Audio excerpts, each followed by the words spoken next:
So I tried recording yesterday from home, and Doggo kept interrupting O, and I had to pause, and at one point I paused, and the sound stopped, and so that was hugely inconvenient. But I am now looking to try to catch up a little bit with you, and we are at chapter 9 for right now, for my next recording. May be able to squeeze in 10, but I have my doubts because I've got a class in about half an hour, a little less. So chapter 9, Jane Eyre. There might be tears, caution. But the privations, or rather the hardships of Lowood lessened. Spring drew on. She was indeed already come. The frosts of winter had ceased. Its snows were melted, its cutting winds ameliorated. So does season. My wretched feet, flayed and swollen to lameness by the sharp air of January, began to heal and subside under the gentler breathings of April. The nights and mornings, no longer by their Canadian temperature, froze the very blood in our veins. We could now endure the play hour passed in the garden. Sometimes, on a sunny day, it began even to be pleasant and genial, and a greenness grew over those brown beds, which, freshing daily, suggested the thought that hope traversed them at night, and left each morning brighter traces of her steps. Flowers peeped out amongst the leaves, snowdrops, crocuses, purple auriculas, and golden-eyed pansies. On Thursday afternoons, half-holidays, we now took walks, and found still sweeter flowers opening by the wayside under the hedges. I discovered, too, that a great pleasure and enjoyment which the horizon only bounded lay all outside the high and spike-guarded walls of our garden. This pleasure consisted in prospect of noble summits, girdling a great hill hollow, rich in verdure and shadow, in a bright beck full of dark stones and sparkling eddies. How different had this scene looked when I viewed it laid out beneath the iron sky of winter, stiffened in frost, shrouded with snow. When mists as chill as death wandered to the impulse of east winds along those purple peaks, and rolled down Ing and Holm till they blended with the frozen fog of the beck. That beck itself was then a torrent, turbid and curbless.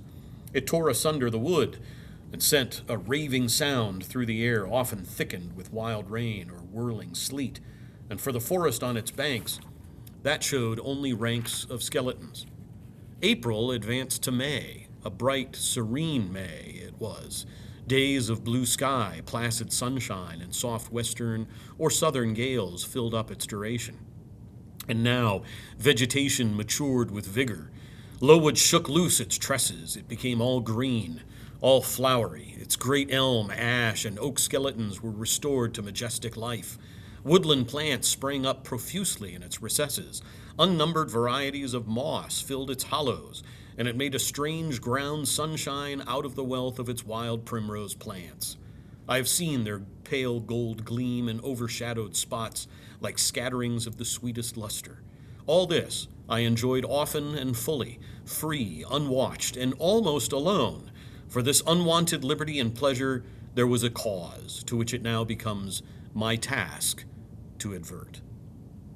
Have I not described a pleasant site for a dwelling? When I speak of it as bosomed in hill and wood and rising from the verge of a stream, assuredly, pleasant enough, but whether healthy or not is another question. That forest dell where Lowood lay was the cradle of fog and fog-bred pestilence, which, quickening with the quickening spring, crept into the orphan asylum, breathed typhus through its crowded schoolroom and dormitory, and ere May arrived, transformed the seminary into a hospital. Semi-starvation and neglected colds had predisposed most of the pupils to receive infection. 45 out of the 80 girls lay ill at one time, over 50%. Classes were broken up, rules relaxed. The few who continued well were allowed almost unlimited license, because the medical attendant insisted on the necessity of frequent exercise to keep them in health, and had it been otherwise, no one had leisure to watch or restrain them. Miss Temple's whole attention was absorbed by the patients. She lived in the sick room, never quitting it except to snatch a few hours' rest at night. The teachers were fully occupied with packing up and making other necessary preparations for the departure of those girls who were fortunate enough to have friends and relations able and willing to remove them from the seat of contagion. Many, already smitten, went home only to die. Some died at the school and were buried quietly and quickly, the nature of the malady forbidding delay. While disease had thus become an inhabitant of Lowood, and death its frequent visitor, while there was gloom and fear within its walls, while its rooms and passages steamed with hospital smells, the drug and the pastille striving vainly to overcome the effluvia of mortality, that bright May shone unclouded over the bold hills and beautiful woodland out of doors. Its garden, too, glowed with flowers. Hollyhocks had sprung up tall as trees. Lilies had opened. Tulips and roses were in bloom, and borders of the little beds were gay with pink thrift and crimson double daisies. The sweetbriars gave out, morning and evening, their scent of spice and apples, and these fragrant treasures were all useless for most of the inmates of Lowood, except to furnish now and then a handful of herbs and blossoms to put in a coffin. But I, and the rest, who continued well, enjoyed fully the beauties of the scene and season. They let us ramble in the wood like gypsies, from morning till night.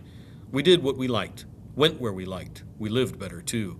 Mr. Brocklehurst and his family never came near Lowood now. Household matters were not scrutinized into. The cross housekeeper was gone, driven away by the fear of infection. Her successor, who had been matron at the Loughton dispensary, unused to the ways of her new abode, provided with comparative liberality. Besides, there were fewer to feed. The sick could eat little. Our breakfast basins were better filled. When there was no time to prepare a regular dinner, which often happened, she would give us a large piece of cold pie or a thick slice of bread and cheese, and this we carried away with us to the wood, where we each chose the spot we liked best and dined sumptuously. My favorite seat was a smooth and broad stone, rising white and dry from the very middle of the beck, and only to be got at by wading through the water, a feat I accomplished barefoot. The stone was just broad enough to accommodate comfortably another girl and me. At that time, my chosen comrade, one Mary Ann Wilson, a shrewd, observant personage, whose society I took pleasure in, partly because she was witty and original, and partly because she had a manner which set me at my ease. Some years older than I, she knew more of the world and could tell me many things I liked to hear. With her, my curiosity found gratification. To my faults, also, she gave ample indulgence, never imposing curb or rein on anything I said. She had a turn for narrative, I for analysis. She liked to inform, I to question, so we got on swimmingly together, deriving much entertainment, if not much improvement, from our mutual intercourse. And where, meantime, was Helen Burns? Why did I not spend these sweet days of liberty with her? Had I forgotten her? Or was I so worthless as to have grown tired of her pure society? Surely, the Mary Ann Wilson I have mentioned was inferior to my first acquaintance. She could only tell me amusing stories and reciprocate any racy and pungent gossip I chose to indulge in, while if I had spoken truth of Helen, she was qualified to give those who enjoyed the privilege of her converse a taste of far higher things. True, reader, and I knew and felt this, and though I am a defective being, with many faults and few redeeming points, yet I never tired of Helen Burns, nor ever ceased to cherish for her a sentiment of attachment, as strong, tender, and respectful as any that ever animated my heart. How could it be otherwise when Helen, at all times and under all circumstances, evinced for me a quiet and faithful friendship, which ill humor never soured, nor irritation ever troubled? But Helen was ill at present. For some weeks she had been removed from my sight to I know not what room upstairs. She was not, I was told, in the hospital portion of the house with the fever patients, for her complaint was consumption, which is tuberculosis, not typhus. And by consumption, I, in my ignorance, understood something mild, which time and care would be sure to alleviate. I was confirmed in this idea by the fact of her once or twice coming downstairs on very warm, sunny afternoons, and being taken by Miss Temple into the garden, but on these occasions I was not allowed to go and speak to her. I only saw her from the schoolroom window, and then not distinctly, for she was very much wrapped up. and sat at a distance under the veranda. One evening in the beginning of June, I had stayed out very late with Marianne in the wood. We had, as usual, separated ourselves from the others and had wandered far, so far that we lost our way, and had to ask it at a lonely cottage where a man and woman lived, who looked after a herd of half-wild swine that fed on the mast in the wood.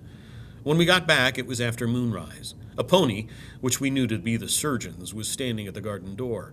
Marianne remarked that she supposed someone must be very ill, as Mr. Bates had been sent for at that time of the evening.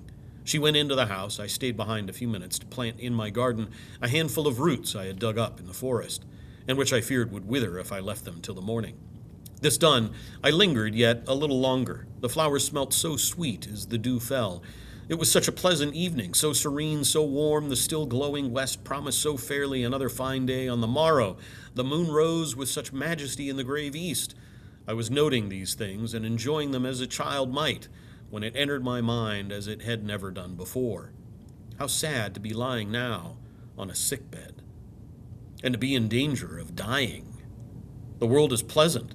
It would be dreary to be called from it, and to have to go who knows where. And then my mind made its first earnest effort to comprehend what had been infused into it concerning heaven and hell. And for the first time it recoiled, baffled, and for the first time glancing behind, on each side and before it, it saw all round an unfathomed gulf. And so there's a Hamlet quality to this moment. It felt the one point where it stood, the present, all the rest was formless cloud and vacant depth. And it shuddered at the thought of tottering and plunging amid that chaos. While pondering this new idea, I heard the front door open. Mr. Bates came out, and with him was a nurse. After she had seen him mount his horse and depart, she was about to close the door, but I ran up to her. "How is Helen Burns?" "Very poorly," was the answer. "Is it her Mr. Bates has been to see?" "Yes." "And what does he say about her?" "He says she'll not be here long." This phrase, uttered in my hearing yesterday, would have only conveyed the notion that she was about to be removed to Northumberland, to her own home. I should not have suspected that it meant she was dying, but I knew instantly now. It opened clear on my comprehension that Helen Burns was numbering her last days in the world, and that she was going to be taken to the region of spirits, if such region there were. I experienced a shock of horror, then a strong thrill of grief, then a desire, a necessity to see her, and I asked in what room she lay. "She is in Miss Temple's room," said the nurse. "May I go up and speak to her?" "Oh, no, child, it is not likely, and now it is time for you to come in. You'll catch the fever if you stop out when the dew is falling." The nurse closed the front door. I went in by the side entrance, which led to the schoolroom. I was just in time. It was 9 o'clock, and Miss Miller was calling the pupils to go to bed. It might be 2 hours later, probably near 11, when I, not having been able to fall asleep, and deeming, from the perfect silence of the dormitory, that my companions were all wrapped in profound repose, rose softly, put on my frock over my nightdress, and without shoes crept from the apartment and set off in quest of Miss Temple's room. It was quite at the other end of the house, but I knew my way, and the light of the unclouded summer moon entering here and there at passage windows enabled me to find it without difficulty. An odor of camphor and burnt vinegar warned me when I came near the fever room, and I passed its door quickly, fearful lest the nurse who sat up all night should hear me. I dreaded being discovered and sent back, for I must see Helen. I must embrace her before she died. I must give her one last kiss, exchange with her one last word. Having descended a staircase, traversed a portion of the house below, and succeeded in opening and shutting without noise 2 doors, I reached another flight of steps. These I mounted, and then just opposite to me was Miss Temple's room. A light shone through the keyhole, and from under the door a profound stillness pervaded the vicinity. Coming near, I found the door slightly ajar, probably to admit some fresh air into the close abode of sickness, indisposed to hesitate and full of impatient impulses, soul and senses quivering with keen throes. I put it back and looked in. My eye sought Helen, and feared to find death. Close by Miss Temple's bed, and half covered with its white curtains, there stood a little crib. I saw the outline of a form under the clothes, but the face was hid by the hangings. The nurse I had spoken to in the garden sat in an easy chair asleep. An unsnuffed candle burnt dimly on the table. Miss Temple was not to be seen. I knew afterwards that she had been called to a delirious patient in the fever room. I advanced, then paused by the crib side. My hand was on the curtain, but I preferred speaking before I withdrew it. I still recoiled at the dread of seeing a corpse. "Helen," I whispered softly, "are you awake?"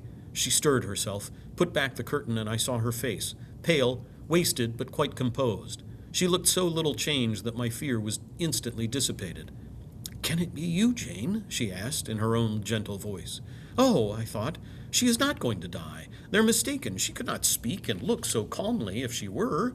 I got onto her crib and kissed her. Her forehead was cold, and her cheek both cold and thin, and so were her hand and wrist, but she smiled as of old. "Why are you come here, Jane?